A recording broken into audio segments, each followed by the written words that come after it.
আসসালামু আলাইকুম। আমি মোহাম্মদ জুলাস আরসি লাইভ থেকে তাসাব। আপনারা দেখতে পাচ্ছেন আমার সেই প্যাসেঞ্জার প্লেনটি নিয়ে আজকে হাজির হয়েছি। তো গত ভিডিওতে আপনারা দেখেছেন এটি মোটামুটি 10-12 ফিট উঠেছিল, সেটি ছিল আমার প্রথম ফ্লাইট। তো আজকে আপনারা এর দ্বিতীয় ফ্লাইটটি দেখবেন, যেটি হচ্ছে আপনার আনুমানিক 30-40 ফিট।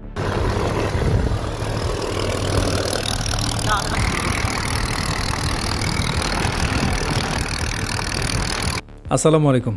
কি বলবো দর্শক, আমি সত্যি অবাক হয়ে গেছি ওর ভিডিও দেখে। স্ক্রল করতে করতে চোখের সামনে আসলো, তো আমি প্রথমে একটু ভাবলাম যে কি না কি একটু দেখি, ক্লিক করে দেখে অবাক হলাম। এরপর আমি ওর যে চ্যানেলটা আরসি লাইফ, সেখানে আমি ঢুকলাম। তো ঢুকে ওর গত 1 বছর, তারপর হচ্ছে 6 মাস আগের যে ভিডিও, সেগুলো কিছু কিছু দেখলাম। দেখে আমি আসলে নির্বাক হয়ে গেছি, ভাষা প্রকাশ করতে পারতেছিলাম না যে কি বলবো ওরে ধন্যবাদ দেবো। ওর তো কোনো ফোন নাম্বার নাই, কীভাবে যোগাযোগ করব। আর ভিডিওতে দেখছেন যে ও বলছে যে এর আগে সে মাত্র 10 ফিট 12 ফিটের মতো উঠতে পারছে, আর এবারে সে যে আজকে যে পর্বটা, এখানে আমি দেখলাম যে সে 30 থেকে 40 ফিট। তো কিছু কিছু পত্রিকাতে রিপোর্টও হয়েছে এটা নিয়ে, এবং সেখানে বলা হয়েছে যে 50 ফিট পর্যন্ত সে উঠতে পারছে। আমাদের জুলহাস হচ্ছে মানিকগঞ্জের ছেলে, সে বাংলাদেশের গর্ব এই মুহূর্তে। তাকে নিয়ে পুরো বাংলাদেশ এবং বাইরে, বিশেষ করে আমি দেখলাম ইন্টারন্যাশনাল কিছু চ্যানেলও তাকে নিয়ে নিউজ করছে। তো জুলহাস মানিকগঞ্জের ছেলে, দৌলতপুর সম্ভবত ওর বাড়ি। আপনি দেখেন, মাত্র ম্যাট্রিক পাস করছে, অর্থাৎ এসএসসি কমপ্লিট করা একটা ছেলে, যে কিনা এখন ইলেকট্রিক মিস্ত্রি। সে ঢাকাতে চাকরি করে ইলেকট্রিক মিস্ত্রি হিসাবে। তো তার মাথায় কিভাবে এলো যে সামান্য একটা ডিজেল ইঞ্জিন ব্যবহার করে একটা ফ্রেম তৈরি করে 1 থেকে 1.5 লাখ টাকার মধ্যে সে একটা বিমান তৈরি করে ফেলছে। সে একাধারে হচ্ছে বিমান নির্মাতা, সে সঙ্গে পাইলট। ভাবতে পারেন বিষয়টা, আমি ভাবতে পারতেছি না, মানে আমার মাথায় কাজ করতেছে না যে বাংলাদেশে এত এত মেধাবীরা কোথায় কোথায় লুকিয়ে আছে। ইউটিউবের কল্যাণে কিন্তু আমরা এগুলো খুঁজে বের করে ফেলতেছি। দেখেন, আজকে যদি ইউটিউব না থাকতো, বা সোশ্যাল মিডিয়া না থাকতো, বা ইন্টারনেট না থাকতো, এ ধরনের প্রতিভা কিন্তু অকালেই ঝরে যেত। কারণ সে তার এলাকাতে মানিকগঞ্জে থাকতো, মানিকগঞ্জে শেষ। এরকম বহু আপনার হচ্ছে পাইলট, বিমান নির্মাতা এর আগেও যে আসে নাই তা না, বহু আসছে গেছে, কিন্তু মানুষের জানার বাইরে ছিল। এবং আমি দেখলাম যে তার এই ভিডিওটা বিভিন্ন জন তার পার্সোনাল প্রোফাইলে, তারপর হচ্ছে ইউটিউব চ্যানেলে, যে যার যার মতো করে আপলোড করছে। কিন্তু আমার কাছে আশ্চর্য লাগছে যে এটা কিভাবে সম্ভব। চাইনিজরা যদি জানে যে বাংলাদেশের লোকজন, বাংলাদেশের ক্ষুদে বিজ্ঞানীরা ওদের ডিজেল ইঞ্জিনটা অল্প দামে কিনে সেটা দিয়ে বিমান তৈরি করে ফেলতেছে, আমার মনে হয় তারাও এই ধরনের ডিজেল ইঞ্জিনের দাম অনেক বাড়ায় দিবে। মানিকগঞ্জের এই জুলহাস, মানে সে যে ঘটনাটা ঘটাইছে এই ডিজেল ইঞ্জিন দিয়ে, এক কথায় বাংলাদেশের এই মুহূর্তে তাকে কোলে তুলে, মানে ওই যে আমাদের ক্রিকেটারদের মতো আর কি, তাকে কোলে তুলে পিঠে তুলে নাচানো উচিত। এবং নাচতেছেও। আমার কাছে ভালো লাগছে যে একটা আপডেট নিউজ পাইছি একটু আগে, সেখানে বলা হয়েছে ইউএস বাংলা এয়ারলাইন্স, বাংলাদেশে একটি বেসরকারি বিমান সংস্থা, ইউএস বাংলা এয়ারলাইন্স অলরেডি তার সাথে সম্ভবত চুক্তিতে গেছে, এবং তারা তাকে সব ধরনের সহযোগিতা করতেছে। আর্থিক বলেন, প্রযুক্তিগত বলেন, ইভেন কি তারা বলছে যে সে যদি প্রশিক্ষণ নিতে দেশের বাইরে যেতে চায়, আমরা তাও করব। আমার কাছে এতটা ভালো লাগতেছে, আমি আসলে ভাষায় প্রকাশ করতে পারি। আমি খুবই এক্সাইটেড এই ভিডিওটা বানাইতে যায়। একটা প্রতিভাকে এভাবে তুলে নিয়ে আসছে একটা প্রাইভেট অর্গানাইজেশন, এবং আমার মনে হয় শুধু ইউএস বাংলা না, তাকে যে পাইব সেই কিন্তু লুফে নেবে। কারণ হচ্ছে আপনি দেখেন, সে কোনো ধরনের কোনো সাহায্য ছাড়া নিজে নিজে, হ্যাঁ এখানে একটা বিষয় কথা আছে, সে কিন্তু একদিন এটা বানায় নেয়। আমি যেটা দেখলাম যে তাদের গ্রামের লোকজন এবং তার পরিবারের লোকজন সবাই ইন্টারভিউতে বলছে, তার বাবা বলছে যে সে গত 4 বছর যাবৎ তার মানে এই প্রযুক্তির পিছনে লাগিয়ে রয়েছে। মানে সে শুরু করছে হলো যে বাজার থেকে, দেখলাম তার ইউটিউব চ্যানেলে যে ছোট ছোট বিমান এগুলো এনে সে প্র্যাকটিস শুরু করছে, কীভাবে উড়ে, কীভাবে কী করে, ইঞ্জিন স্টার্ট করছে। এই ভিডিওটা হচ্ছে কবের, এটা সম্ভবত 2 মাস আগের। তখনও কিন্তু সে এটা মানে কমপ্লিট করতে পারেনি। ও আচ্ছা, বাচ্চাটাকে নিয়ে, সে বাচ্চাটাকে কোলে নিয়ে সে উঠছে।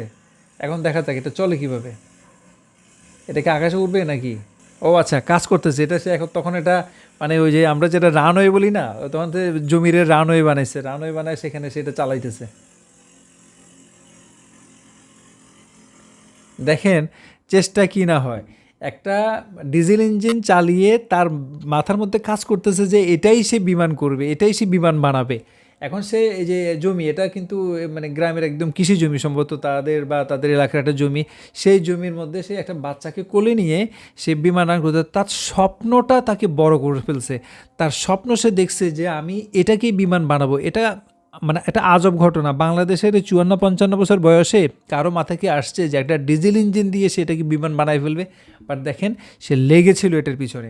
দেখেন আমাদের সমাজ ব্যবস্থা কি হয়, এইটা যে গ্রামে সে বানাইছে আমার মনে হয় আল্লাহ ভালো জানেন ওর গ্রামের লোকজনকে সাধুবাদ দিতে হয়, কারণ তারা যে তার ভেঙ্গাই নেয়, উল্টাপাল্টা বলে নাই, সে যে আশা ছেড়ে দেয় নাই, এটা বড় ব্যাপার। দেখেন তার মধ্যে যে প্রতিভা লুকায় ছিল, আমি ভিডিওতে দেখলাম যে ওই আশেপাশের লোকজনগুলো তাকায় তাকায় দেখতেছে আর মিটি হাসতেছে। তারা হয়তো মনে মনে ভাবতেছে পোলারা পাগল হয়ে গেছে, এটা কেমনি বিমান বানাবে, কেমনি আকাশ উঠবে। আসলে সে করে দেখাইছে। তো আমাদের দেশে হবে সেই ছেলে কবে কথায় না বড় হয়ে কাজে বড় হবে। আমরা কিন্তু সেই সোনার ছেলেগুলোকে এখন বাংলাদেশে পেয়ে যাচ্ছি। এখন দেখেন সে যেভাবে বানাক, আমি আশ্চর্য হয়েছি এই জন্য, তার এত বড় স্বপ্ন, মানে ছেঁড়া কাথায় শুয়ে লাখ টাকার স্বপ্ন দেখো না, নাকি জানি একটা কথা আছে না আমাদের এখানে আশেপাশে যারা বলে ভাই নেগেটিভ আর কত চর্চা হবে, এবার আসেন না, এবার একটু আমরা নতুন কিছু ভাবি, নতুন কিছু করি, এই জুলহাসের মতো হই। আমি মন ভরে প্রাণ ভরে জুলহাসের জন্য শুভকামনা থাকলো, বাংলাদেশের এভাবে আরও হাজারো হাজারো জুলহাসরা তৈরি হোক, যাতে করে বিমান কেন সকল প্রযুক্তি বাংলাদেশে তৈরি হোক। আমরা বাইরের সাথে তাল মিলিয়ে পাল্লা দিয়ে আমাদের দেশের ছেলে মেয়েদেরকে এভাবে মানে তৈরি করতে চাই।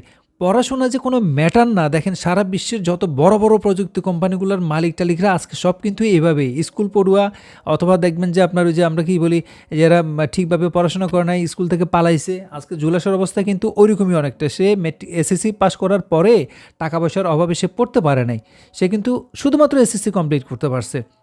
একটা প্রত্যন্ত অঞ্চল গ্রামে, ইভেন কি তাদের এই যে আমি যেটা জানলাম তাদের বাড়িঘর নাকি নদীতে ভাসায় নিয়ে গেছে, এখন তাদের সে নিজস্ব বাড়িও নেই সম্ভবত, সে এখন তাদের সেই গ্রামের বাড়ি যেহেতু নদীতে বিলীন হয়ে গেছে, অন্য একটা মানিকগঞ্জের অন্য একটা জায়গায় গিয়ে তারা থাকে।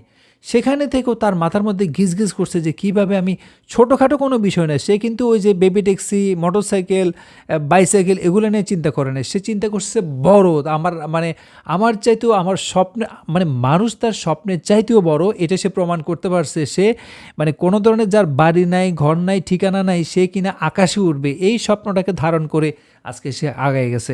সারা বাংলাদেশের উচিত এই জাতীয় জুলহাসদের পাশে দাঁড়ানো, এবং এই জুলহাসরা যখনই কোনো কিছু আবিষ্কার করবে, নতুন কিছু উদ্ভাবনের চেষ্টা করবে, সরকারের উচিত, রাষ্ট্রের উচিত, সর্বোপরি আমাদের সবারই উচিত তাদের পাশে দাঁড়ানো। আমি ইউএস বাংলা এয়ারলাইন্স সহ যারা তাকে সার্বিকভাবে সাপোর্ট দিচ্ছে তাদেরকে অসংখ্য ধন্যবাদ জানাচ্ছি, এবং জুলহাসরা বাংলাদেশের স্বপ্নকে বড় করে তুলুক, বাংলাদেশকে বিশ্বের দরবারে নতুন করে প্রেজেন্ট করুক, এই শুভকামনায় শেষ করছি আজকের ভিডিও। ভালো থাকবেন, সুস্থ থাকবেন, আসসালামু আলাইকুম।